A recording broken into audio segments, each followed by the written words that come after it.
même si l'on souffre, il est souvent plus facile de rester accroché à ce qu'on connaît déjà et ce qui nous procure une sorte de sécurité, même si c'est une illusion de sécurité évidemment. Vous connaissez peut-être le cas des enfants qui préfèrent être punis ou battus plutôt que l'indifférence de leurs parents.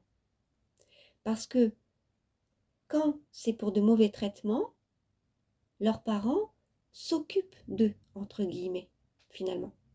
Donc si l'on fait le rapprochement avec les adultes maltraités dans le couple, on comprend mieux, pour des personnes qui ont vécu des rejets, des maltraitances dans le passé, que ces personnes préfèrent rester malheureuses que de se risquer à ce qu'elles imaginent pouvoir être pire en se séparant.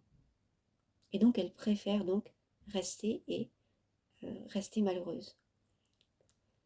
La souffrance peut aussi rassurer. Même si, dit comme ça semble inacceptable, mais c'est ce que racontent les victimes, qui peuvent même prendre les coups bas, la méchanceté, pour de l'amour, si elles n'ont jamais rien connu d'autre.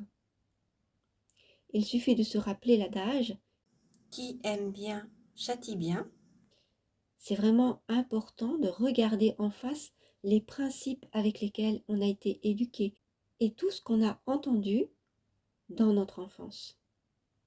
Et par exemple, ayant entendu « qui aime bien châtie bien », on peut se représenter que l'amour va de pair avec la violence, qu'il y a en tout cas un rapport entre les deux. Ce n'est donc pas par masochisme que l'on peut préférer continuer, rester dans une situation toxique avec une personne qui abuse, mais à cause de ces principes qui restent imprimés dans notre esprit.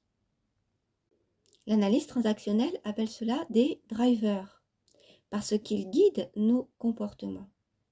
Ce sont des croyances. On peut citer « sois fort »,« sois parfait »,« dépêche-toi » ou encore « fais plaisir ». La psychologie parle, elle, de croyances limitantes, mais en fait, il s'agit de la même chose, c'est-à-dire de drivers qui nous empêchent de rester aux commandes de notre vie. Ces croyances décident à notre place et nous gâchent la vie.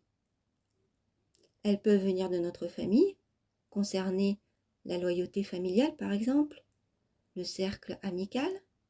Elles peuvent venir aussi d'un événement douloureux, traumatisant, d'une peur qui est restée inconsciente, un choc émotionnel, une mauvaise expérience, ou encore une croyance populaire qui transparaît dans ce genre de dicton.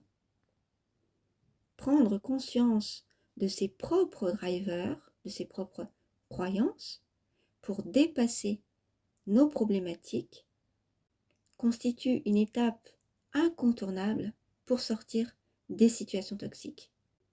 Je vous conseille donc d'identifier votre croyance limitante ou vos croyances limitantes parce que souvent, on en a plusieurs. Voilà, ce podcast est terminé. Mettez vos commentaires et un pouce bleu afin que plus de personnes regardent cette vidéo. Envoyez-la si elle peut intéresser d'autres personnes. Et puis, prenez soin de vous. Je vous dis à bientôt pour une prochaine.